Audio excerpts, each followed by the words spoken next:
বলছেন ইন্নামা ইয়াখশাল্লাহ মিন ইবাদিহিল উলামা, আমার বান্দাদের মধ্য থেকে একমাত্র আলেমরাই আমাকে ভয় করার মতো ভয় করে।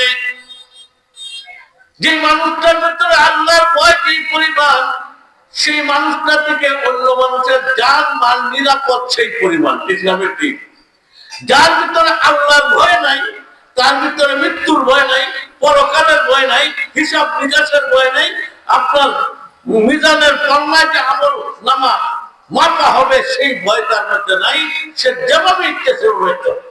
যাই হোক, বলতেছিলাম ওমর ইবনে আব্দুল আজিজ রাহমাতুল্লাহ থেকে নিয়ে বিভিন্ন জায়গায় আপনার মাদ্রাসা কায়েম হয়েছিল। সেই মাদ্রাসা চলতে চলতে চলতে চলতে আপনার আমাদের এই উপমহাদেশেও সেই সিলসিলায়, সেই ধারাবাহিকতায় অসংখ্য অগণিত মাদ্রাসা ছিল, কওমি মাদ্রাসা। আজকে থেকে আমরা 200-250 বছর আগে, অর্থাৎ আপনার ব্রিটিশ